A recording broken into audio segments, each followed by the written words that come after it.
Let's start the podcast.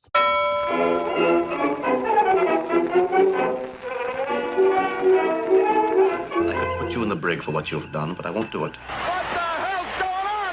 2 Owls, 1 Pod, formerly the Talking Dicks Comedy Podcast. Check out our web series, The Two Dicks, 1950s detectives that are a little politically incorrect. But we have a special guest today. I'm Al Ducharme, Studio City, California. My partner in crime in front of the bookcase, trying to look smart, Al Romas. Al Romas is on the Icon of the Seas, the flagship of Royal Caribbean. And we have a very special guest today, Al. Who's our guest? Yes, we have a returning guest. It's hard to get people to return to this podcast, but she agreed to it somehow. I don't know why. You may know her as the voice of Nikki in the video game Pandemonium. You may have remember her when she hosted Lover's Lounge on the Game Show Network. She's a regular host on HSN. If you need some bullshit or some Amish fireplaces, that's who you go to. She's also a touring, headlining comedian and a good friend of mine and Al's. And welcome back. Helen Keaney's here. Helen. Thank you. Helen, is this your third or fourth time on the podcast? I believe this is my three-peat. This is your three-peat? I'm pretty sure, yeah. Okay, all right. And I could be wrong. I think so. And you've been in 2 episodes of our web series. Oh, The yeah, Two that's Dicks. true. Yeah. All Yes. right. Wow. So, And we have a I script. need that five-timers jacket.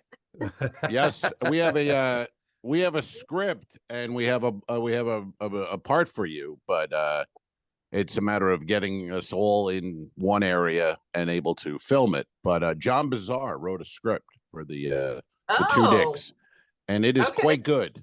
It's good. Yeah, Is it so we a could full-length actually. feature or is it a short film?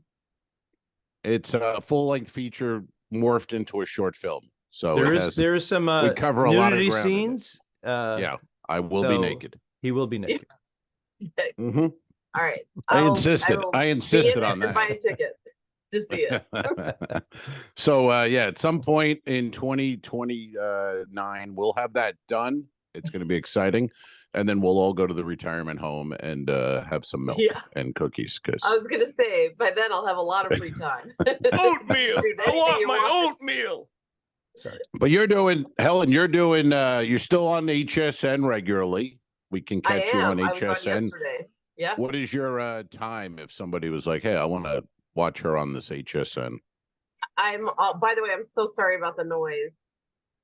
I can't stop the noise because once you get somebody over to your house to do something, you can't stop them or they won't come back ever.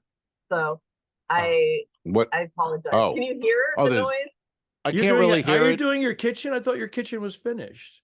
We actually can't No. hear it. I think it's filtered Our out. kitchen in the other, we're living out of one room of the house, and I'm cooking breakfast in the bathroom, the primary Wow. bathroom. I almost said the Wow. master bathroom and got canceled. Nice. The primary Nice. bathroom. The And toilet just is the sink. the How does primary this work? toilet is Yeah. where I Toilet. plug in the skillet to make eggs in the morning. That is the true story. Well, we Wow. need video. And when will it be done? Great When's We clip. call it because I know toilet eggs. Toilet. construction It's in like prison. Florida is taking forever, and is it just been delayed? Is it over? Did they say it'd be done a month ago or anything like that? I have a lot of stories that end up with people dying for some reason, but our contractor died and Oh. it delayed the project. It also Oh, I thought- delayed, I'm sure, a lot of things in his own Oh, life, that's- but more that's- importantly, Oh. it delayed our project. That's sad Wow. and a little funny. Very funny. Yeah, Well, I have a lot yeah. of stories that are sad and a little funny. So, yeah. I think we all do. I think that's what's kept Sounds like my us at career. the bottom of showbiz. We all should have went for more funny, yeah. but we like the sad Yeah. too, and that's why we're. By the we're way, here this right is a now. podcast of the only 3 comedians in the Western Hemisphere that were not involved in Netflix as a joke. Yeah, that's true. Which is a joke within itself, I'll tell you right now. And Yeah. That's true. as I Al was pointed outraged. out, we're all in 3 different time zones. That's why they can be difficult getting us all together. Al is on Right. Central, you're Eastern, and I'm on West Coast time. Yeah. Hmm. Yeah. wow. Yeah. Mhm. There it is. Are you in That's the all- closet right now, Helen? Have you? Where are you in the? I in the am in home? the closet, but it's Hey, full now. of furniture and jammed up because we had to move all the furniture from. So I did venture out and jump over a bunch of, concrete holes in the floor to come into this room. Because I Oh thought wow, you guys are going. it was what are either you, down this to or the in the studs? bathroom. You going down to the eddies, the studs? Thank you very much. Yeah, yes. We smashed down walls and Oh pulled up. wow, I mean, it's just the whole thing. It's you're opening nothing. it up. They're doing the open floor plan thingamajiggy. Well, in our kitchen when we bought the house, it had. I'll give you an example of how old it was. The garbage disposal was a Lady Kenmore. Wow, Lady Kenmore. When Wow. ladies Oh, were that's involved nice. in the kitchen. That's so where they it was belong. A Lady Kenmore garbage disposal. Yes. don't tell me you replaced it. Did you replace it? I replaced it with a Sir Kenmore. Yes. Yes. I'm going to say that's a classic. It might be worth something. Yeah, well, it is in the broil dumpster now. That's right. With all the other ladies. With all the hookers. Wow. I'm Those sorry. are the By good the old days. way, Al Lady Ducharme Kenmore. did a guest spot on one of my typical road gigs, which are the kind of gigs you guys would refuse to do. But he happened to, I his still ship was right near Cape where, Canaveral. yeah, and you Ubered over and was gracious enough to give free comedy to unsuspecting people. Well. And they were so I was so grateful. They were so grateful. They were confused why the show was so good. That's very kind. Yeah, you were amazing. It wasn't the biggest crowd. You were amazing, and You I were was amazing. I was doing a guest set, so I took an Uber down, and I'm like, "How much is this costing me?" But then you gave me a ride back, so I did. I gave him a ride back. I couldn't whine too much. Al was on the did have fence fun. whether should I go see my old friend or spend $11 or not. It I took him a wish. long time. He Those sat are- in I that was room surprised you thinking came, about it. actually. Those We are all, 20, I was shocked he went. I was shocked he went. 2019 prices, $11. Oh my God. Damn. Down that Uber. road. Down Gregory's. Gregory's Yeah. Steakhouse, right? Yeah. Ooh. Yeah, I do all Mm. these gigs that my husband That's says, not a bad why did gig. you take that? I feel like that should be my career autobiography. It should be, why did you take that?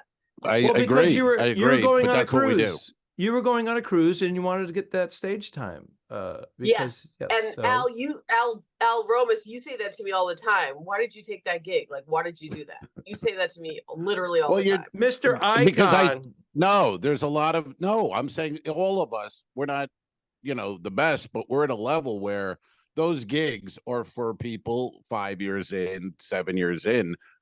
So I get doing it to do stage time and work out a little.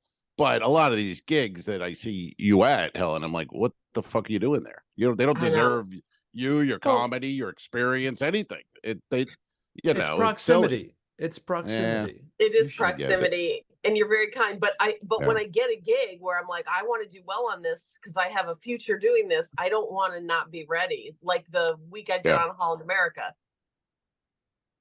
No, let's get into that. Jim I don't care Gaffigan, about Bill Jim Burr, Gaffigan. I'm saying, who cares? I'm Kathleen saying, Madigan. They'll walk who in and cares? they'll take a little shitty gig No, because they have won't.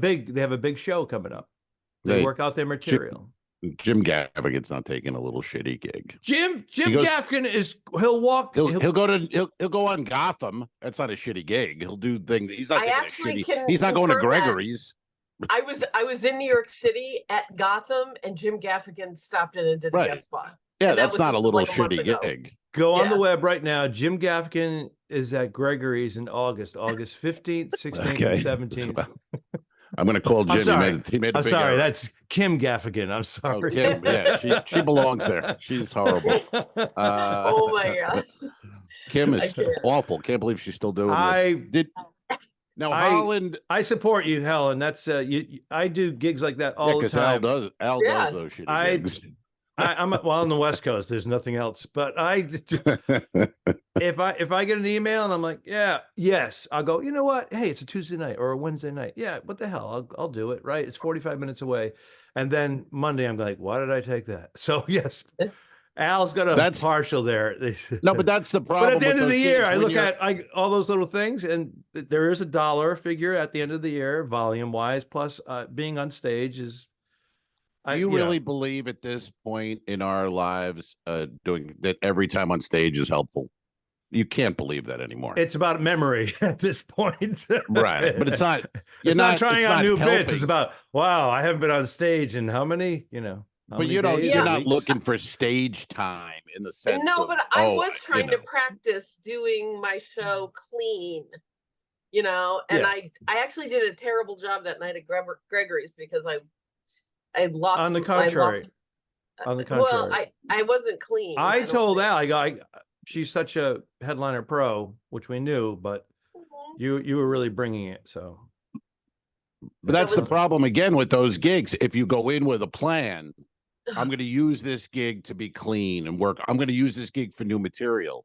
But then you go up there and you're a comic and the audience is small and they're not into it. So then you go, well, fuck it. I'm doing the greatest hits and I'm going to curse. And that's what we do. You can tell his calendar. You can tell his calendar's full. Mr. Swinging Dick. You are so full of shit. You would miss it. Dude, a year and a half ago, you were panic mode. Have you got your dates yet? Oh my God. And then he gets all his dates. He goes, how's it going? Right. Did you get your dates Get rid of Ducharme. I want to talk comedy with Helen. Get rid of Ducharme. You go take a nap. I want to hear about Holland America. And so was this your first time on Holland, Helen? It was my first time on Holland, and I have to be honest, I was very nervous. They told me I was doing 45-minute clean repeat, so 7 and 9 o'clock repeat of 45 minutes, and then I was doing another show, like a 20-minute later on in the week, or 30-minute that was adult, and I could do whatever. But when I got on the ship, they told me, oh, it's all clean. And then they said, hey, if you feel like it, you can do like a really spicy late night show. We can add a show.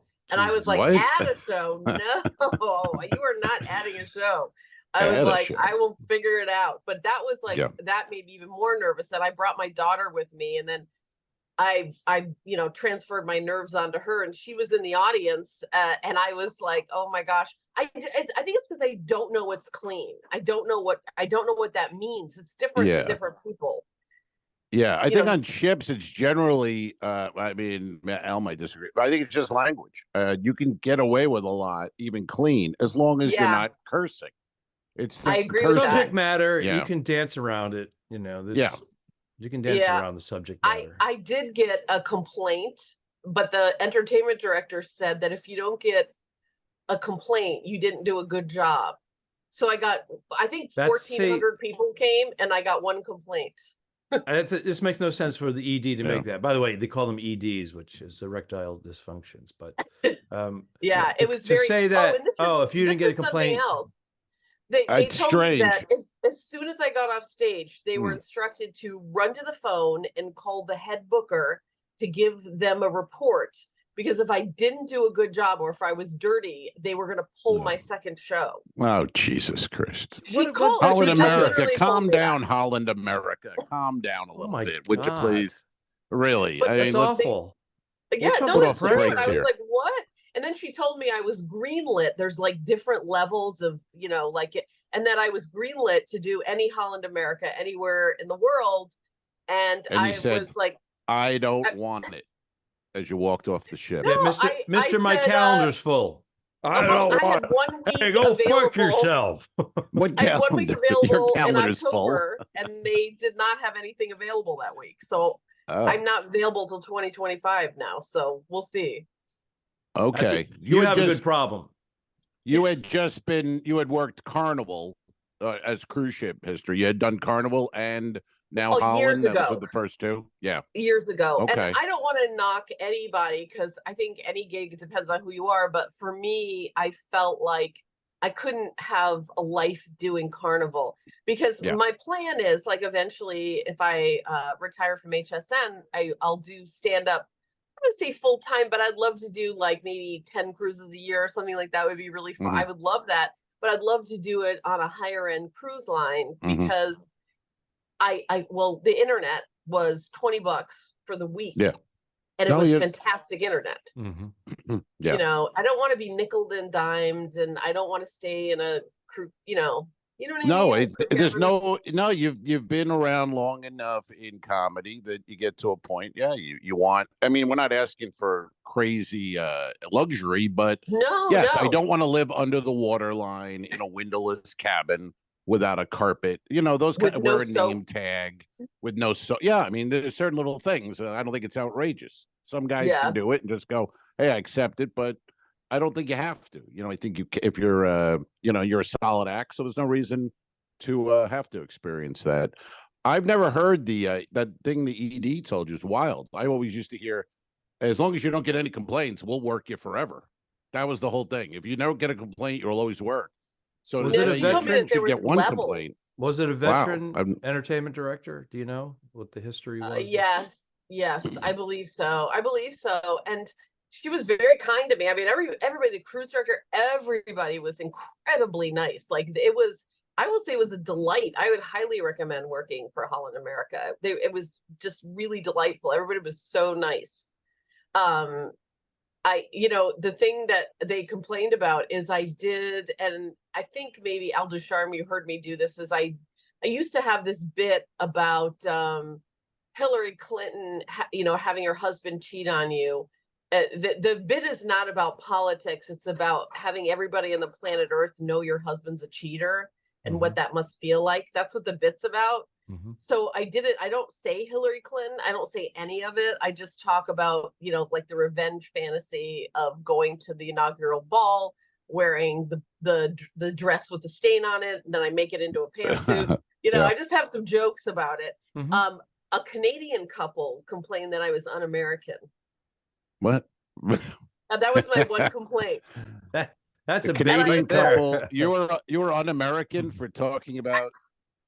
It was very wow, huge. that's Like they twisted. were laughing about the complaint. I mean, the complaint was laughable because it didn't make any sense because it wasn't anti-American, and it wasn't about politics. These people went to the desk that was like on their vacation. They felt the need to go to the desk to talk about a comedian. I mean, that's amazing. Thank God you didn't do a Trudeau joke, because wow, that would have just yeah, it was pretty. You would have been airlifted off that ship. First of all, how could they take it serious? A Canadian couple. I don't, and it wasn't about. I mean, it's crystal clear. It wasn't a boot, was about. Right? It wasn't a boot. That's how they say about it. It was a boot. Yeah, they were not happy with the subject of the but it was very positive. But I'm sure the story that everyone wants to hear is because it was in the news. The ship that I was on is. The last day, I was very relieved. The big show was over. I thought, okay, I can do this. And my daughter and I had a blast. And the captain comes on the speaker on the last day and says, "Hey, this is the captain speaking. I'm sure you just heard the fire alarm go off. I'm going to go check it out. And I'm going to update you. That was not a drill. There was something going on." And we were I'm going to go check it out. Well, we heard the five, the finish my sandwich drill, but it was not a drill. I think you should have checked it out before maybe the announcement. I would have gone. That seems a hurry. I smell smoke. Does anybody smell smoke? Yeah. Hello. We're gonna get to that. We're gonna get to that later this afternoon, folks. Don't worry about it. Yeah, and then he came back on and said there was no fire. It was just some steam that was, released, and that everything was fine. And then he came on like maybe 10 minutes later and said, FYI, and he choked up and his voice cracked like he was crying. He said, "We've lost We're all gonna die. Crew members. They died." What? And the buffet will be open till midnight. And then I was like, "Wait, what?" Did he literally just go on and announce that? He did. And so I immediately texted the cruise director because I was doing a Q&A with the with the passengers. You do like the headlining comedian does a Q&A with everyone where it's like a cocktail thing where they buy me a drink and then they all ask me. And I said, "I'm sure that's wait. Just go back for a sec. I'm freaking out. I'm Q&A. We've never heard of any of this. Death announcement. A death announcement and then a cocktail party with a Q&A? Yes, I'm not making up any of this. I never heard of it. I know that there's been accidents on cruises I've been on. Yeah, I've never heard the captain announce it to all the passengers. Nor have I. And Al and I have done more than our share, and that has never happened. Ever. Yeah, and then the cruise director, who was wonderful, super sweet guy, very young guy. He was very young, was wonderful. he said, no, we're doing it and we're doing the show. And I was like, what? Okay. So I did the Q&A and it was, whatever. But then when did the you show know came, did you know that you were doing Q&A prior to the cruise? Yes. Prior where to the where was that held? Like what kind of room? What are we doing with Q&A? It was where the dueling pianos are. You kind of sit up in the bar stool and then people kind of gather around. But the really shocking thing, I think, is that the other headlining act on the week was a guy who was very talented, who was played the pan drum, that steel drum pan. It's called a pan, and he was from St. Lucia, and he was going to go on first, and then I went on to do comedy afterwards. But that night, the cruise director came out and said, hey, I just want to thank everybody for being so supportive and caring because we lost crew members. You guys are amazing. And he started Here's crying. Helen Keaney. Are you shitting me? Are you shitting me? This is awful. Story. And then, and I'm not making this up, the drum guy goes out and his first song is Pharrell's Get Happy. And he didn't change it. God! Who wants to get happy? And then he played boop, boop, boop, ba-doo. And I was like, and then they introduced me, and I didn't know what to do. I said, hey, this is a great night for comedy. That's all I said. God. And then I did 20 minutes of what I had planned to do for the Dirty Show. I just did it without swearing. I just did a lot of wink, wink, nudge, nudge, and not one complaint. The Canadians were okay with you, and you killed. They were literally 2 crew members. Wow. You know what? I don't even know how to. I'm like, is this a funny story or is this a horrible story? But it was in the news. I think Al Romas, I sent you the clip from the news story.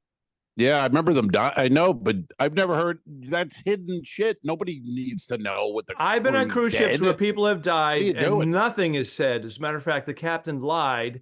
A passenger went overboard. They committed suicide, pretty much. They saw your show, and they said we're doing a rescue. We rescued the person, and they're in the medical facility resting. They were in the morgue. And I knew this because my cabin was right above the morgue because they had to tell me that there were 2 bodies in there. One waiter had an aneurysm and the passenger jumped overboard. So there's 2 bodies below my cabin. But for what ship are you above the morgue? I still work for them. Anyways, I'm just saying that's something that celebrity. The cruise director coming out and saying that, and the timing and comedy and oh my God, it sounds like it's supposed to be above deck, below deck kind of situation. Like what happens down, the passengers are paying to be. They don't need to know what's happening. But I think the cruise director was following the lead of the captain. Once the captain made that announcement, none of the staff could pretend it didn't happen. Wow. Now with this, go back to this Q&A because I've never heard of this. And what is this nonsense? You got to do. Why do you have to be there? What, in the afternoon or something? Is it one of those deals? It was like 5 o'clock, and it was the night of my show. And oh, come on! Before your show or after the night of a show? Before your first show? I had 2 shows that night, so it was before the show. How can they ask you Q&A before you perform for the? I don't understand. Well, they weren't asking me. They were asking me about my personal life. They were like, "Where are you from?" But they haven't seen you yet. Like, no, they had already seen me on Wednesday. Okay, yeah, so you're very done. And I think 3/4 of the ship had come to the show because it was this massive theater and it filled up every time. C Day. Wow. They wanted to know personal information about me. It was a C Day. I've never heard of that. Never heard of it. I've had the where you talk, the audience interview, but it's all the entertainers on stage.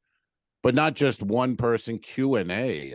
It's very that's strange. It sounds like the cruise director was trying to be very creative, adding all those shows. Al, you were on Holland America earlier this year or last year. What was your last schedule? year? I just did. Like? I went when they were doing adult comedy. They were trying at BB King's Lounge. Mm-hmm. They were doing adult comedy, so it was easy. It was like the Princess thing. You do 2 shows, but it was adult. And then the 2 nights off, and then another night, 1 show adult, and then you're done. But it was pretty good. I enjoyed it. It was when I was on, they were very old. I mean, that was the only thing. They were these were senior citizens. Well, I will say, So I think one of the reasons why it went well is that I didn't spend 45 minutes making fun of them being old. yeah, I did a lot of, us, what, remember that, like, our age, I kind right. of like, and there was one woman there who was like a younger woman. I guess she's probably in her 30s or something. And I did a little crowd work, and she was saying she just got divorced and is doing on a cruise. And I said, I don't think this is the right cruise for you to meet somebody. I said, Right. it's the right cruise if you're selling a reverse mortgage. Yeah. Yeah. But that was the only reference I did to the age of the passengers. Right. Yeah, we'll I tell got her you. there's a couple of stiffs downstairs if she's looking for something, because Oh, what the hell? oh, I've never heard of ouch. that. I've never heard of Romas. this. I've never heard of this. It's Romas. outrageous to announce that. What? I'm It just was saying. it was a disturbing, Show some but respect. Yeah. I loved it. Like, I really loved it. I loved it. And by the way, you could take a guest on for free. So my Mhm. daughter, who's 24, she's grown up. She was like, I'll do it. Like, she was so Mhm. excited, and she had a blast, and we had a really great time together. It's a really fun. I mean, it is a fun gig. I would do it Yeah. again in a heartbeat. I would, of course, prefer it if I could do it on a ship where I had a little more freedom to do what I want on stage. That would be way better. But Yeah. You would, Out- as I've told you, Royal Caribbean for you would be perfect. The comedy club. yeah, well, That's you what said you you do. were going to tell the guy about me, the I big did. fancy I did. guy. I He's gonna did ma- tell him I need He's going to make sure I its need, calendar's full first. my calendar's full. What the fuck? Yeah, oh, there it is. I got him to do it. I baited him. I pulled it Oh, out. yours isn't, Al. Yours isn't. You're calling around for work this week. I got a couple. You know what it is? I show up for my my cruise gigs, and then they send me home with pay. So Oh, all right. Yeah, that just happened to Al. Helen. Al flew to Alaska. The ship couldn't get in, so they sent him home, and he got his check. So he's very happy. And really? his wife's working, so he's got the house alone. He's got a check this week. He's having a good Wow. week. Look at him. Well, what do Look you how mean the happy ship this couldn't fucker come is. in? What does that mean? The ship didn't come in? They didn't want to pick him up. They knew he was waiting. the ship. It was in Fuck it. Skagway. They had 60-mile-an-hour gust of wind. The ship couldn't get into the port, and then Oh, I flew to Juneau and overnighted, and I was taking a little 14-seater plane, but Mhm. it was grounded. Ugh. The airport was pretty much shut down unless it was a big jet, 737s or bigger. So oh my God! they said, "Go home," and I went, "Okay." Wow. Now, how did That's a I good think I gig. already know that? I think I know the answer, but just as for the audience and anyone else, how did you come across getting the gig, Helen, on Holland America? Because you had never been there. Like, how did that You know happen? what? This is going to come full circle, and I'm going to prove you wrong about taking terrible gigs. I All right. have a local guy said, "Do you want to I'm do right. this bar gig down the street?" It's like a bar, and it was like I don't know what night of the week. I wasn't doing anything, and it was whatever. And I said yes, and I went there, and in the audience was a cruise director from Holland America. It's Uh-huh. a true story. And she was like, "Oh, you should definitely work for Holland America." I'm going to tell she was best friends with the lady who books everybody. Okay. See, that happened. That's good. This but is an that old doesn't- story. We went and did one of those shitty gigs, like 45 minutes from here. Me and Bernie. It was They had the pool tables, and we had to ask them to turn off the televisions. This is just a Don't couple you of years feel ago. you're past that, Al? Aren't you past that? No, we went down. You're 75 years old and you're asking them to turn off TVs in a bar. Come on. I'm man. 72, Oh, and I had some work. well, you look good. You look good for thank you. 72. You look really good. Thank you. What's your skincare regimen? It's my Well, he's software shooting that I'm using. Botox in his ass No, it's and, software. It's you all know, software. It's whatever it is. It's Yeah, AI, yeah. baby. AL. AL. So here, no. We went down to the shitty gig there, and we said, I said, I'm not doing any more of these stupid gigs. And a guy comes up to us, same thing. He goes, "Hey, I have a corporate company. We're doing a Christmas. You guys would be perfect for." We made more money doing that corporate gig an hour from here than we've made in California in a decade. It's just, it was crazy. And then they asked us back the following year. You told me that story. Yes, yeah. yes. But That's a beautiful it's true. story. I mean, I think people who have things, you just never know, but that's not why I did You it. know, you generally do know. You generally do know. I mean, let's be honest. And I just feel like, and I'm giving respect to both of you good comedians. I think we're all past the point of going, can that TV be turned off? And Are you going to put a stage over? Is the light going to be? We that don't fl- need to do It was that a anymore. flashback. That was a flashback for me because that used to happen 20 years ago. You know, hey, Of course, we're gonna mute the TVs. We're not gonna turn it off because the game Champions. is on. We talked about Yeah, Champions at the Marriott. That was what they would always have the sports on, and they wouldn't turn it God. off. They we'll mute it. I'm like, oh, okay, thank They you. had a But I little feel like- poster on the wall saying "Comedy Night." It's just Yeah, everybody's like, at "What the hell's this going point, on?" We've got to be Yeah, past this that. is that kind of gig. I mean, I think it was in Largo, which is, you know, Yeah, Al, you know Yeah. where that is. yeah. I mean, it was. I'm right there. I do I'm do not stuff far. like that. Well, remember but when you know- I saw you, Helen, during COVID, and you had one of these weird gigs, and it was like Bizarro World. Helen's got this gig. It's COVID. She's got to wear a helmet on stage, and it was insane. It's so Or you ridiculous. could sit God. without the mask, or you could sit on a stool without a mask on. It was, but then she goes, "Hey, do you want to?" It was just like, this is the craziest kind of night it was. She was like, "Hey, do you want to go outside and meet Sean Young?" And I'm like, "What?" Sean Young, the actress from the From '80s, Blade Runner. is sitting on a picnic table in the parking lot. Yeah, she's was friends with a friend of The mine. nuttiest thing, yeah. Yeah. It was crazy. And And then- then you then- killed in Destroyed. front of all these drunk women. You somehow got them and killed. And that It was was a wild gay night. bar, actually, and they. That's why my Al friend- went. That's the- why I went. Deliveries in the rear. Thank you. Boom, boom, pow. Well, it was COVID, and I was divorced. I was experimenting with new lifestyles. and I having know. fun. I get it. I get it. Why And not? Helen sent you a box of steaks as well. I She did. Omaha Steaks came to my little apartment, and it was very nice because I was things were not worried going about well. you. Things I weren't going mothered well. him. I would like to take care of him. I'm the It one was who great. said you should go out and date. You should go on a dating app, and he was curmudgeon-y like he is about everything. And he ended up, of course, now he's happy with Kelly. You're welcome. Yes. Aha. Yes. Thank you. Oh, Thank because you. of me. Yes. Oh, Hey, you well, know you're why? right. You told You me know to He go why? would on, starve yeah. to death and have no love if it wasn't for me. That's right. And That's right. Let's, That's why let's you- equate I always the have you on the dating pod. apps with the hell gig where you get a bigger gig. Yeah, You can make that. yeah, because he had can some make that hell leap. dates, and then Oh, he ended up I had getting some the hell big. dates. All right. Yeah, And you know what's funny? Those hell dates, just as a comedy thing, they don't really translate, or I am not good enough to do it because when I mention them on stage, it comes across as I'm being mean to Yeah. these poor women. It Mhm. doesn't, I can't get it to work that way because I want to imply how whack these women were. But then it comes across like, well, what are you, fucking perfect? And, you know, they're nice lady. It just doesn't work. So I give credit to people who can do that. The dating comedy app thing, it's doesn't work for me. Yeah. But it worked in the long run. And yes, I forget that is due to you, Helen. Thank you very much for Kelly and I. Thank you. Each night when we make sweet love, we thank you were Helen. against it because your first instinct for everything is no. Don't like do it's those a quick gigs. no. I do. and I then- go no. No, that's like your reflex. Like a reflex. It's like taking a hammer and hitting your knee. It's like no. It's true. I buy that. I'm not arguing. But I get turned. I can be persuaded, and Yeah, you were and I persuaded. was. Yeah. So thank you. Yeah, and you'll every do bad another- date, he'd call me, and it was my fault that he ended up going out with a person who was like vertically challenged. And I remember that. Vertically challenged. Yeah, that's a good word to put for a dwarf. But yeah. Yeah. I went out with a dwarf, folks. Not out. I had a 3-hour, 2-hour, whatever. You met, glasses of wine. you met her at the bar, right? I met her at the bar. I met her outside of wine. No, you met her Helped through off the app. stool. She got mad. Yes. I tried to help her up on the hilarious bar stool, story. and she said, "I can do it."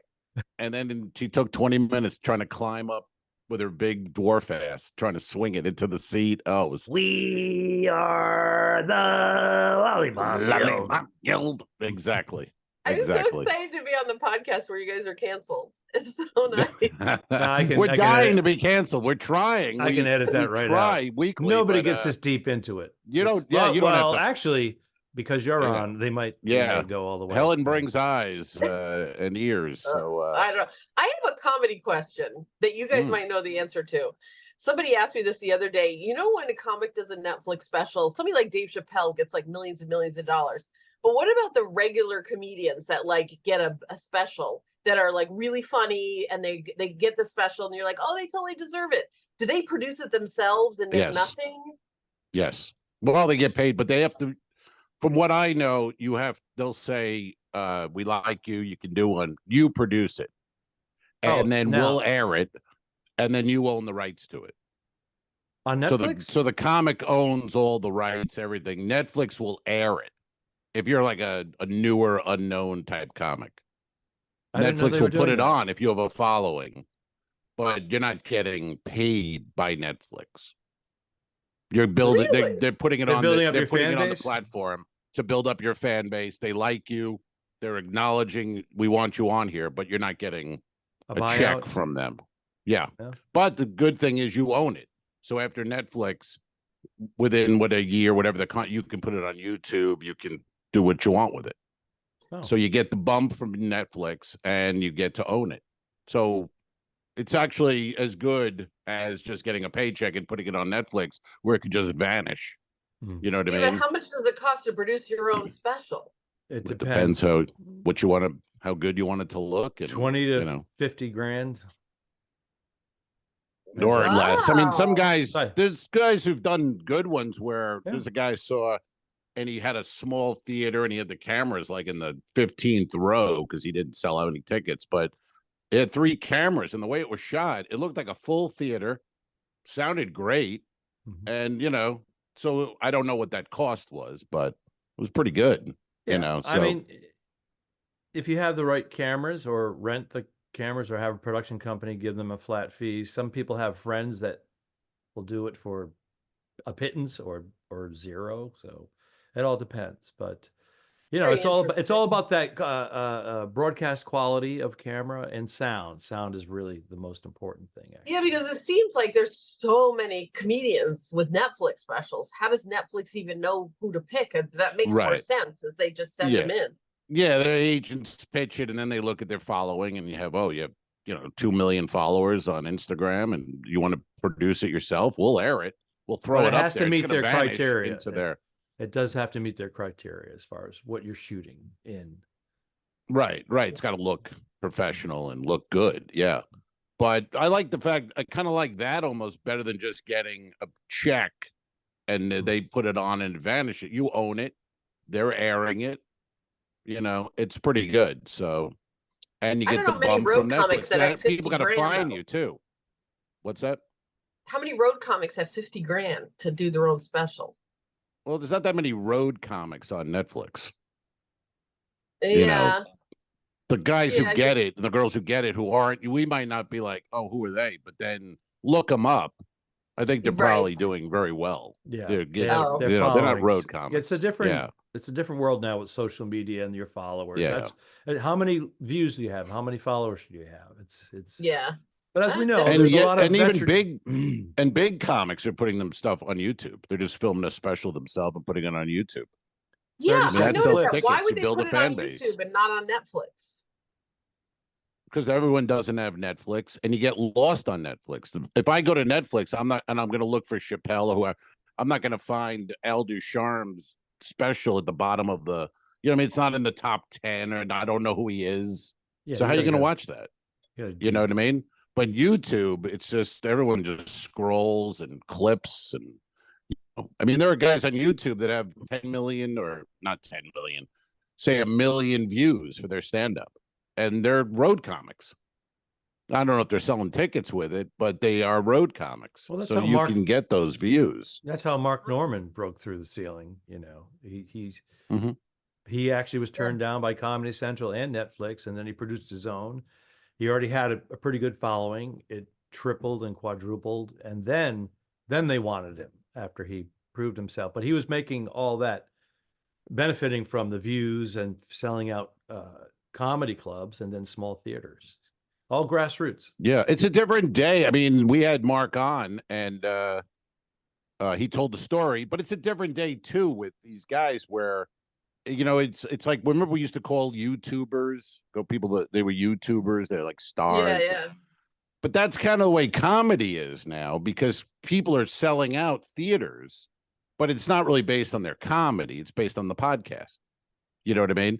So you're Right. going to see someone, and it's from their podcast that you're a fan. So So are that's you guys kind of like selling being. out theaters from your podcast? Yes, yes, we Mhm. are. We're selling out arenas now. We're moving up to arena level. So we Al want you is to exaggerating. talk to you. We're Oh, selling out pool halls, well, we're just going to champions turn off the pubs TV. at the Marriott, the Courtyard Marriott. Al's afraid to ask him to turn off the Doing TV. better He than doesn't I want to am. lose he doesn't want to lose the gig. So I have to go, can you turn that off, please? And Al's in the corner going, I just want my $75. Oh God. Save it for the pod. We'll be at Champions all this summer, folks. Check us out, Al and Al at Champions of Marriott. Helen, were you in before we went on air here, whatever it's called? Were you in Los Angeles recently? Yes. And very what was that about? interesting. What was going on? Well, Yeah? Oh, cool. my daughter moved to LA. That's where we moved from to come to Florida, but she lives in LA now. So I went there to visit her. But Oh. of course, since I'm there, I'm going to do some sets. And I did a club that I used to do when I lived in LA. And I have a old friend who I wasn't quite sure what he did now, but it turned out he's the head of the Comedy Store Studios. And Brian Baldinger, who has cast me in things over the years. And I went to the Comedy Store and he was so super nice. And I learned more about like what the Comedy Store is doing is they've got like a whole wing that produces podcasts and, their social media. And then they've got many rooms. I think the Comedy Store is like the place to be out there now. And I was talking to him and it was really fascinating. He was telling me how for comedians, it's like a really good hangout place. Whereas the Improv used to be really fun to hang out, but they redid it and it's like uncomfortable to hang out. But comics like to hang out and socialize. So yeah, it changes every couple of years. Laugh Yeah. Factory was the place to go, and then it was the Comedy Store reinvented itself. Yeah. Especially after Joe Rogan took all the employees and moved them to Austin. But yes, and the Improv was the big in its heyday, was big. So it does move around a little bit, but the Comedy Store has been it for the last, just before COVID, and then out of COVID, it exploded. Yeah. Well, because you live out there, but I had no idea. Because I don't work there. I'm not a regular. Yeah, that's why I know. Well, Al's asking them to turn off a TV in a bar in You Tanzania. still, you have to live here to do the hang, and I'm just not here enough. So, but it is a lot of hanging. You put more time in hanging to get. But that's comedy, right? I mean, when that's comedy, really. I mean, you're on stage for 45 out of minutes, sight, out of hour, mind, and then the rest of the time in comedy, when you're starting, it's all hanging. It's really all comedy is. If you don't like to hang, don't be a comic. I do like to hang. It was really, really fun doing that. And then I went to another comedy club, which I just kind of, like the scene, but it was interesting. This place, Santa Clarita, where I used to live, it was really sad how it was very, like, never came back after COVID. Like a lot of the little mom and pop restaurants didn't survive. And the place where the comedy club used to be is out of business. So it was in another place that was a tiny room. And it really was the club? It's called JR's. And he used to do like Friday, Saturday, every weekend. And it was really great. It was in a Marie Callender's, but it had a whole separate room. And it was a really nice, but they moved it to a restaurant called Mimi's. And it's this little teeny room. I think it must seat like 40 people. And and it was very like, but I don't know, it was fun to do. But my friend who runs the club, it's kind of ironic. I didn't even get to see her because it was her birthday that week, and a friend of her gave her a present of concert tickets for the night that I was going to be there. So I didn't even see my friend, who one of the reasons I did it is to kind of see her. But there was a lot of moms, like when Becky was little, I had lots of mom friends, and it was good to see. I saw a lot of people that were old friends. It was really fun. And by the way, that Marie Callender's, is that what it's called? It was the JR's Comedy Club at the Marie Callender's. Yeah, I actually did that when I first moved here. It became a McDonald's, just so you know. Did it really? It's near Six Flags, right? Yeah. Yes, exactly, right near Six Flags. Yeah. Yeah. I don't know. I guess I feel very out of it. I feel like I don't know what's going on. I mean, that's why I started going back to New York, to figure out like what the scene is like in New York. You know, I've learned that the industry doesn't come out anymore. Like when I was starting out in New York, Right. you would see agents and managers and casting people It's in over. the audience all the time. That's over. Like no one comes anymore. Mhm. No one, there's Yeah. no one. And I'll tell you something right now. They stopped coming long before the club owners let you know that they weren't coming, because people were still running to the clubs to be seen, and they were just making so much It's money. good though. I think it's good in a way too, because that the days of $25 and making you feel like shit and you're being seen, and we knew it was. I mean, all that is gone. You don't have to be 5 clean minutes to get on Johnny. You know what I mean? Like all those things are gone, and it's good. I think it's good for young comics now to just make your shit and put it up there. There's no one to tell you what to do and what not to do. Yeah, the technology You has know what I mean? allowed us to take control of it. And if you're Yeah, young, I think it's a good thing. You can't, you have no reference. It's like, that's all you know. It's like, yeah, well, how else would you do this? You know, so we were saying like a decade ago, I don't know how people do it now. How are they going to do it? You know, it's changed, and they find their way. They invent their own way. Again, they have no reference to what it was like. So they're just out of the gate. No, this is how you do it. So. And we were talking there a couple times ago on the podcast where nowadays, if you're a feature act, the middle act, say on the road, like we all did the road, it's not really possible anymore. The headliner brings his own feature. And if they don't, the feature doesn't get a hotel and they're barely getting paid. So how do you go from that feature to headliner? That's the way we did it. You would go to the club twice, 3, and then they'd go, okay, we're going to move you up a little bit. But you could make a living at least. I don't know how they do it now. I really have no idea how it's done. So when comics go, how do I do it? I'm like, I don't know. And I don't know how. I saved my book, my little calendar, physical calendar of like what I made each weekend. You know, when I was at Toppers, and you know, like in 30 years ago, these are New York clubs. You got to publish that thing. I'd like to see it. Oh, I have every book from every year, exactly what I made, exactly what. And the money hasn't changed in 30 years in those clubs, which is what industry does the money not go up in 30 years? Yeah, the ticket price has gone up. Yeah. The drink price has gone up. Yeah. And a lot of the club owners are driving, you know, late model BMWs and Mercedes, and they have right. But in those days, the club owner had to take a chance. Like if I brought in, you know, whoever this big act was, I had to give him 20 grand. And then if he sold 8 tickets, I'm dead. Yep. But now there's no risk. They just go, you get the door. Sell tickets. They don't even the club's not doing any publicity anymore. They don't do anything. Yes. They just go, you think you're a headliner, you're going to sell tickets, do it.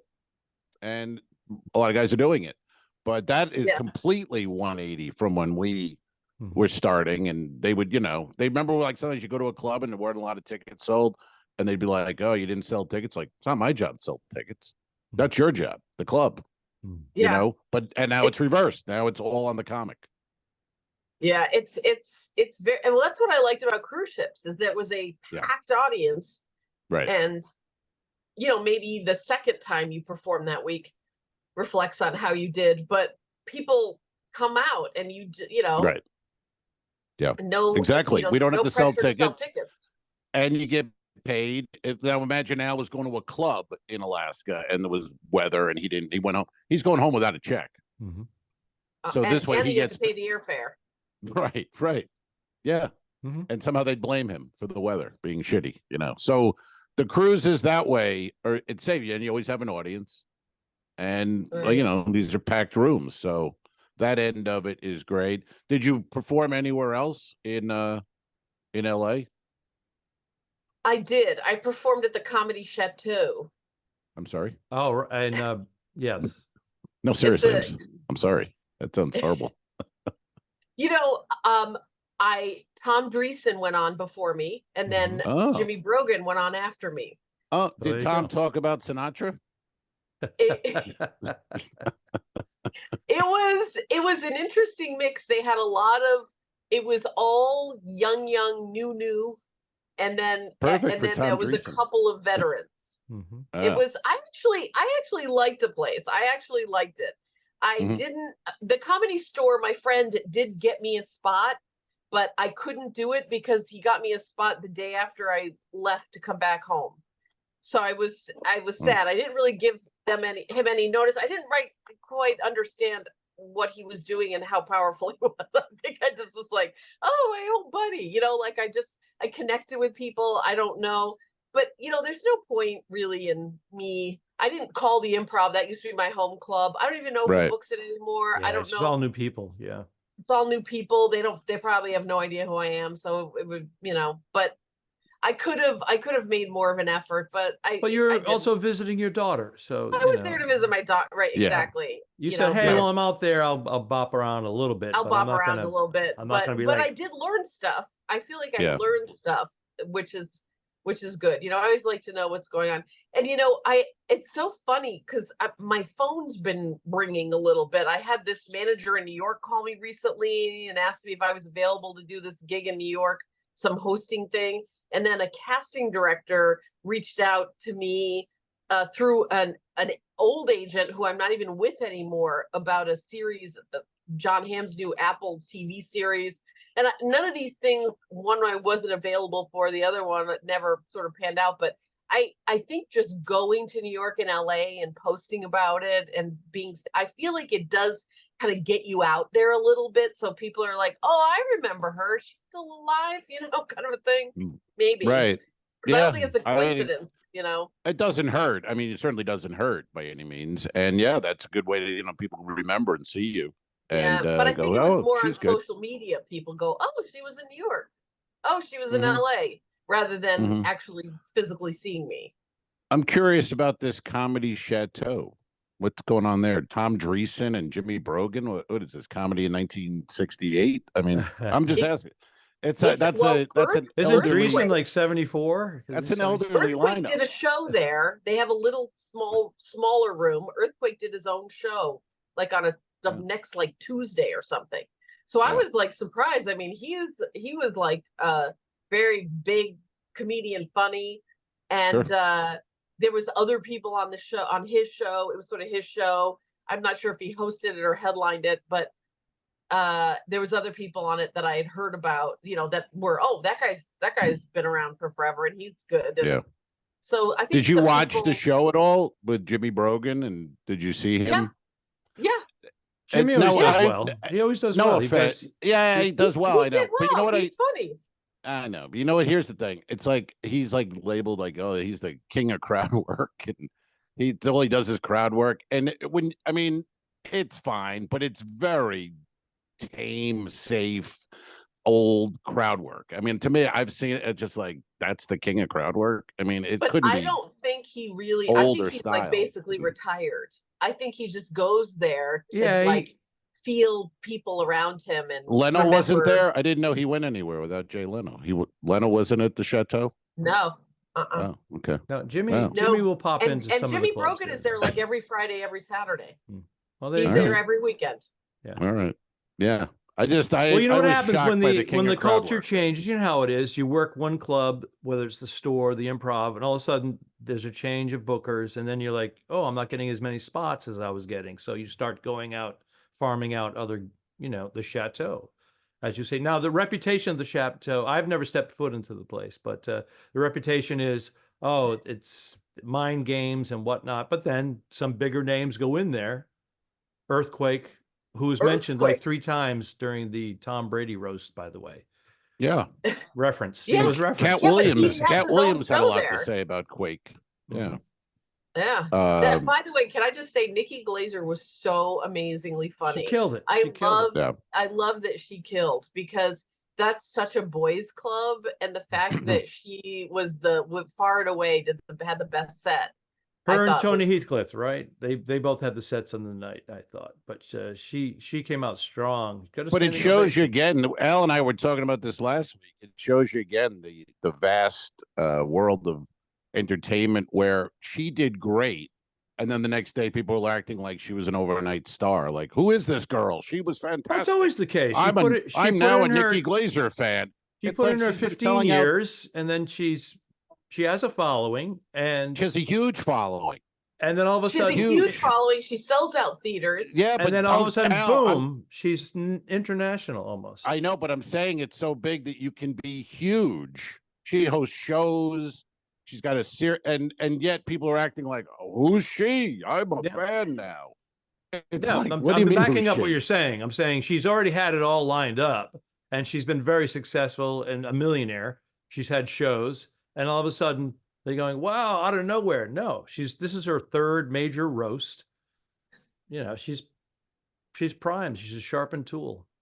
Yeah, she's many specials she's done on Netflix, and she's Yeah. very funny. I mean, the next day she was on like Howard and everywhere, and she's everywhere. A machine.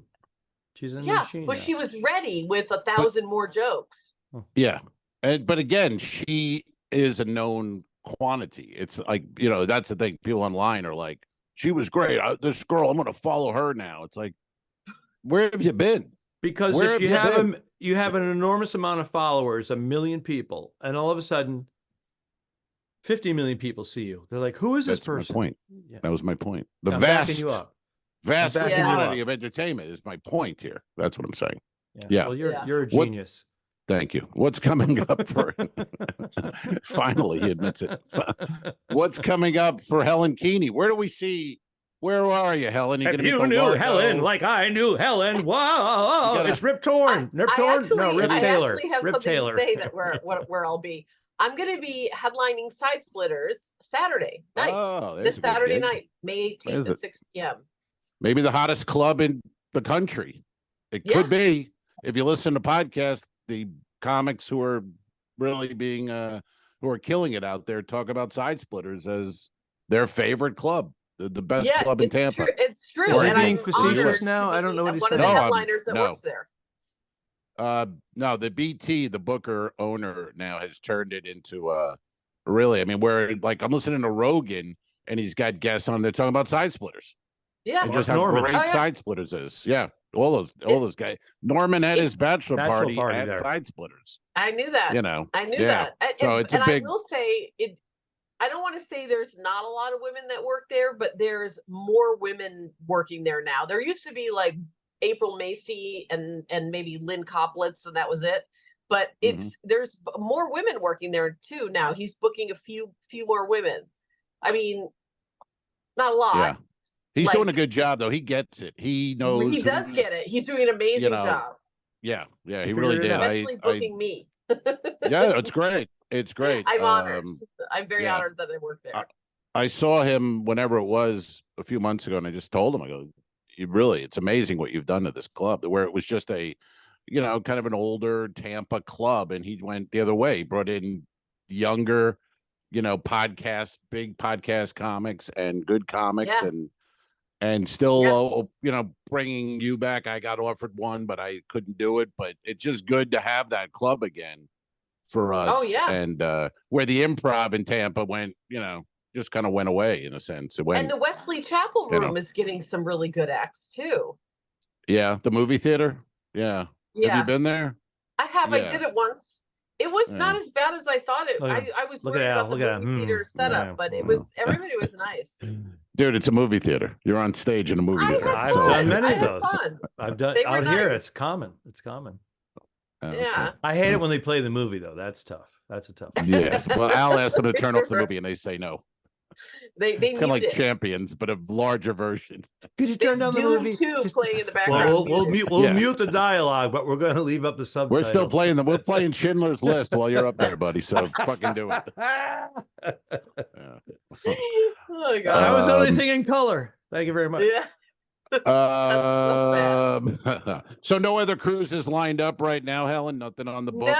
No. And I again, I didn't know how to get, like, once the Holland America got like greenlit, I'm like, great, but I don't know how to get more of them. Like she emailed me and she said, "Oh, I heard you did really well," and they were very nice. But Send your avails. Just send them in and say, fill this up.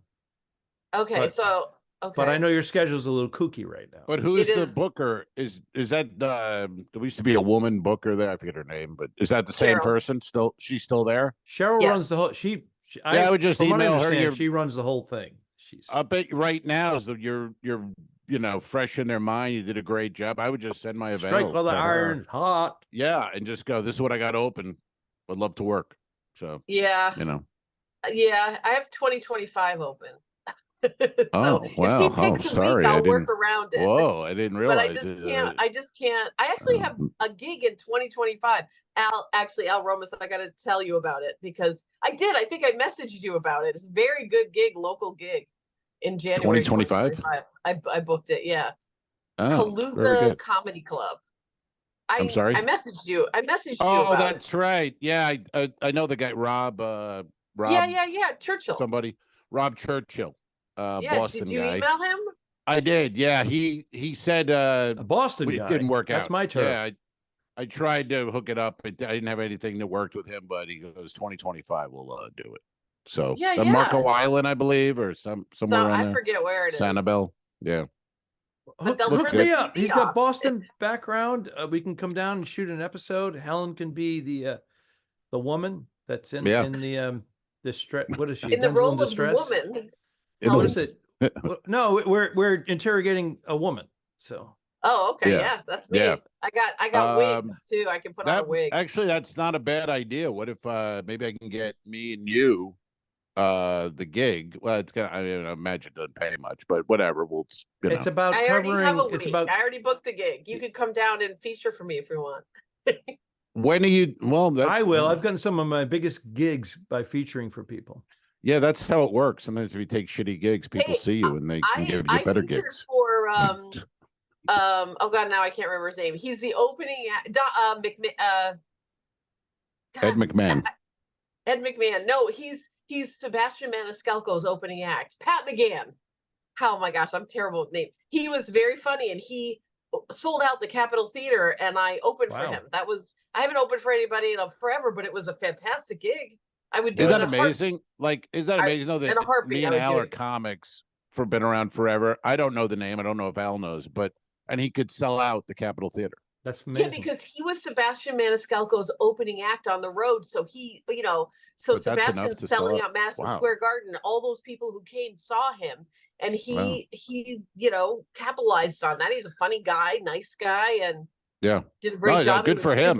Good for him. I'm just saying that's amazing. I've never. Yeah. You think you know everyone in a sense or names, and I never heard the name, and the guy's like selling out the theater. It's very good. I feel like comedy is so booming right now. It's so niche. Yeah. There's probably hundreds of comedians that are selling out theaters that I've never heard of. Mm-hmm. True, 100%, and more than ever, this is like the greatest time right now for. I don't know if it's the greatest time for comedy, but it's the greatest time to sell tickets and to make money. People are killing it, whether they're good or not doesn't matter. But because again, it's based on podcasts.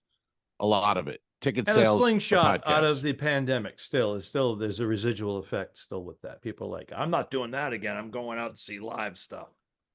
Well, that was like the roast. The roast, it was ridiculous. Where people like, this is what we need. We need to, and it's like we were saying this last week, but you can still say shit on stage. Like everyone's acting like we came from the dark ages, and now this roast opened up comedy again.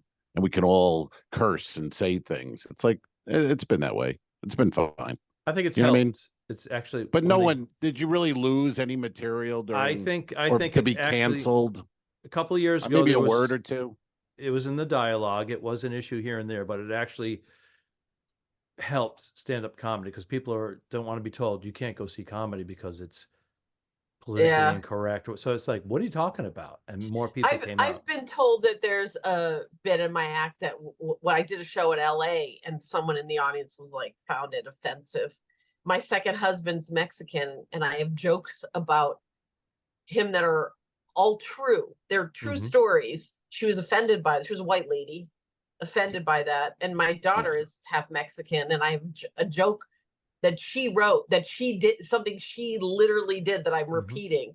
And the lady was offended by it. And I'm like, because she's been told to be offended by something. That I'm saying the word Mexican. Yes. That's what's offending me. Yes. Yeah. It's ridiculous. Exactly. No. But I just feel like I don't know. I think when I look at the whole cancel thing, I lost the word fag. I can't say fag.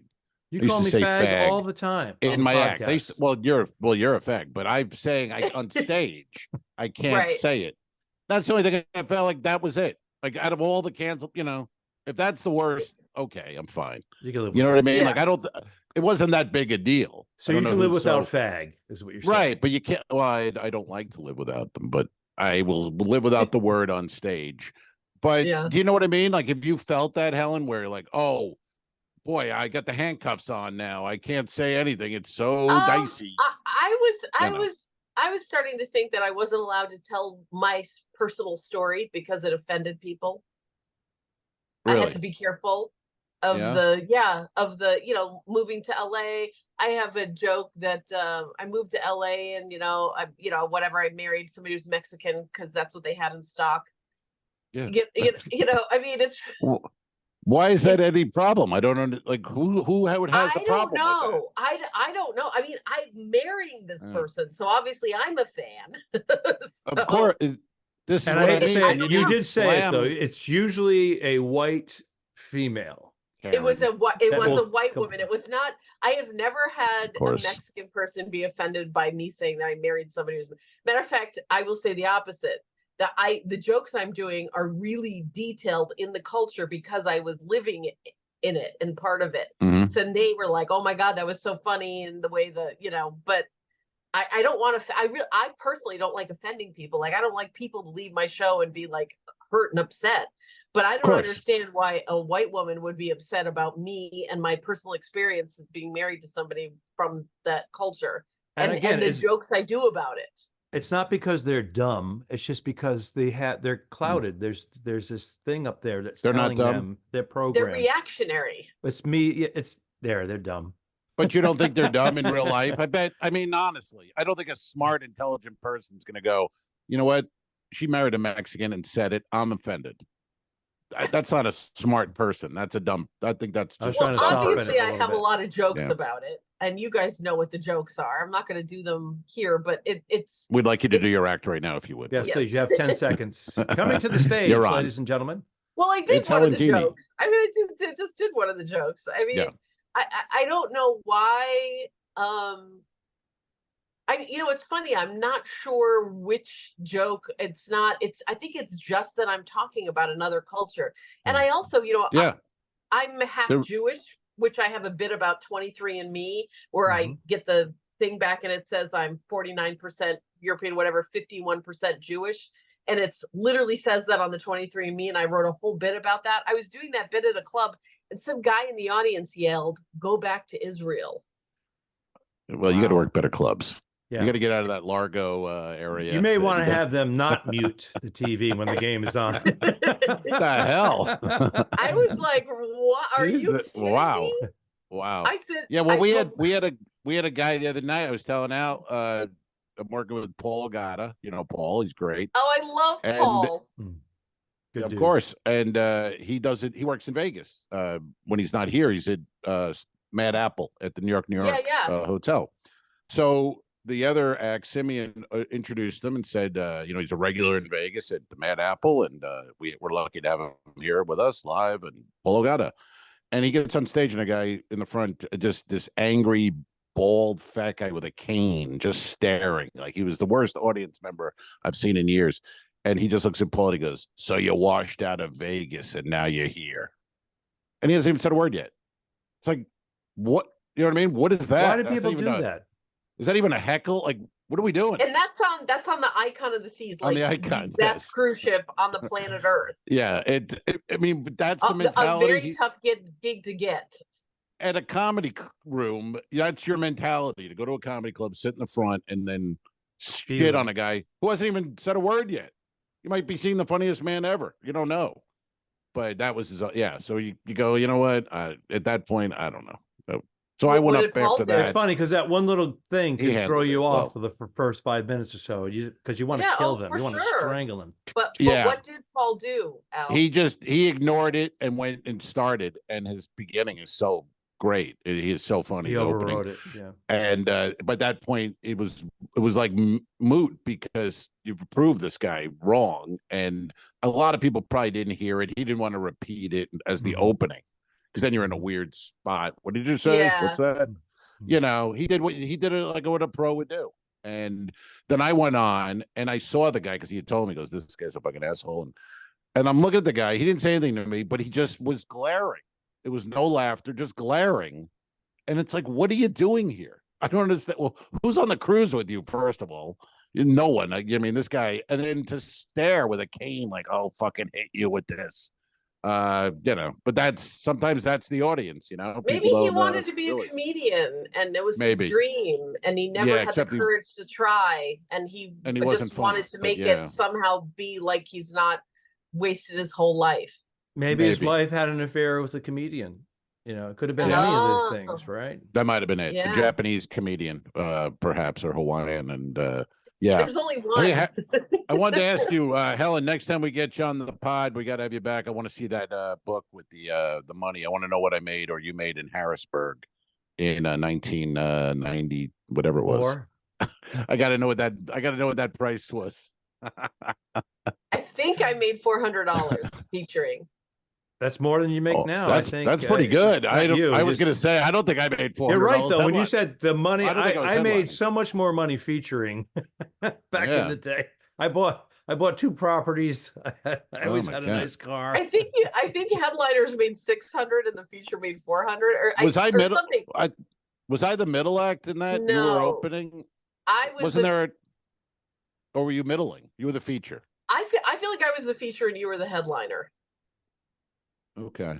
I don't. wherever Yeah, I it think was, so. you were higher up than me. Wherever it was, if I was the MC, you were the feature. But I think you were the headliner and I was the feature. You might have been the headliner and I might have been the MC. I mean, it was very early in my career. Yeah, it was very early. That is possible. I think it might have been you were. I think there was a local MC and you were the feature, and then. But I'd like to. Yeah, $400. Boy, that's actually more than I would have guessed. To be honest, you know what I mean? Because you think it was probably 3 shows. Out here in but California, TJ, you can't. TJ was my agent, and he would, some He of took these 20%. gigs. I'm sure I got more because he was my agent, even though I was just starting out. Yeah. Yeah. How early did you have an agent? Like how long were you in, and then you hooked up with this? It is this crazy human how early. tick. Yeah. I had an agent in my first year of comedy. Wow. I was an open micer with an agent. I think because Omnipop thought she's funny-ish right away. Mm-hmm. Funny, or friendly. Maybe friendly. Maybe not funny. Friendly, cute, funny. I mean, they said we found someone we can nurture. Yeah. Sure. Yeah. It was a developmental, obviously. It was hard when I got put on showcases with Adam Ferrara and Kevin James and like all these, and I was barely, I wasn't in there. I hadn't been doing it that long, so it was kind of rough in comparison to the other people. But I worked constantly because of them from the beginning in real clubs. So that's how I got better quick. I was making a living as a comedian a year and a half after I started. That's a true story. Yeah, that's great. I mean, when did Omnipop? They were an agency on Long Island for anyone, but did they hook you up with the 3 blonde moms when you guys were doing that? Was that through them? No, nope. That was your own. Nope. By then I went to LA, and then the LA version of Omnipop was my agent, and I let them go. And then I had a manager, the manager that you don't like, that I eventually covered up, and then the woman who produced the show. I did a week with her in Vegas, actually, is how I met her. We did a week in Vegas together. And she's a comic? She's a comic, Joan Fagan. Oh. She was a comic, and it was her idea, the show, and it was a great idea. And then she got Mary Ellen to be on the show, and the 3 of us did the show. We each did 20 minutes, and we all went out on stage together in the beginning, and it was that way ahead of its time. Right. Because that looked exactly the kind of thing you'd be seeing. Sure. We would have been selling out. I mean, we sold out theaters then. Wow. Right. But with social now, you would be doing really well. And it's like these teachers, Mike Rivera, a Florida comic, does board teachers, and it's 4 comics who are teachers, and they're doing theaters. They're doing very well with it, and people come out. It's like people do nurses night, and nurses are all want to see a comic who's a nurse, and So yeah, Well, three by the blonde way, moms, perfect. That's This is- but that's an this old is- formula, by the way. That whole thing. The Stand Up New York was doing that. Funniest lawyer night on a Tuesday Right. night. So everybody from the office at the law firm would come down It's smart, yeah. and yeah. they'd kill it. Yeah, but Otherwise, an moms, empty that's a room. huge demographic, and Oh, you think about huge. them. I mean, it was massive. Right. And you were a mom, but what was you Becky, what, how old? was Four. She was four. Okay. And she came on the road with me. We Oh wanted my Twenty to God, years now- ago. Now Yeah. she's married, she's got 3 kids. It's unbelievable. No. Time is like ridiculous. It's so Not quick. married. All right, we got to we right. got to wind it up here, guys. A little refresher. Helen, tell us how we can find you. What's going on next, real quick. I'm the official Helen Keaney on Instagram. So I feel like I'm on Instagram the most, the official Helen Keaney. You can check out my tour dates on helenkeaney.com. I am at Side Splitters this weekend, 6 p.m. show. Very excited to be headlining there. Been there many times. Love it. Great club. Cool. Well, this will air Monday, so you killed at Side Splitters. It was tremendous. The Yeah. turnout, it was Yeah. I they're sold still out. talking about it. Holy It was shit. it was unbelievable. And Unbelievable. They're talking about it now. They're talking Yeah. about Yeah. matter of fact, Nikki Glacier is talking about you right now. I called her Glacier. I don't know why. I like to do press for a date after I do the date. That's how I like. that's what's kept us at the bottom of show business, Helen. That's the way we work. Something has kept us at the bottom of show. Well, we're trying to figure that out, but we got to do a gig. We say it all the time, Ellen. We got to. We're fucking neighbors, basically, and I know. and we I'm can't in. work together. We can't because we're not good. Either one of us is just not. Because We're Al good at won't performing. Al won't do those little secondary I'm not- rooms. He won't go yeah. near them. He sits in the parking lot. Go, I'm not going in. I'm not going in. We That's should what I do do. the mugs at ICOT. You know, in the I'm ICOT sorry? Center, that mugs. You know, that big. That's a really great space. I've done that by myself. Somebody's Yeah. booking it, but that would be a good one. Soul Joe Comedy is the producer. I don't know Oh, how to okay. contact them, but you should have your fancy people contact them, your agents. I don't have any fancy people, and I'll contact Yeah, I him would- for you. we're good. We're just good at performing, get the mic and do it. But the rest of it, putting it together Yeah. and doing all that, it's tough, you know. No bueno. But we'll do it. We're gonna do it. We're gonna find a venue and do this. All right, Helen, you are our most frequent special guest, and we thank you for taking the time out of your schedule to come on in. And again, my you're pleasure. always welcome, and we always have a little bump in viewership when you're on. So thank you so much. Thank you. That's good to Bye, hear. Helen. I will talk to you soon, Okay. and I hope to see you in person soon. Okay. All right. Take care. Right back at you. Thank you guys for having me. Bye. Peace. So long, Mel. Have a good trip. Iceberg Deadhead. Don't forget to review us and rate us. It really helps. The Talking Dicks became friends at a very young age, and the rest is history. I'm losing my mind. Patreon.com/The2Dicks, which is named after our web series. This is the Two Owls, One Pod podcast. Thanks for tuning in. Done. I didn't kill my wife. I don't care. We'll fix it in post, you son of a bitch. Okay, sure. All right.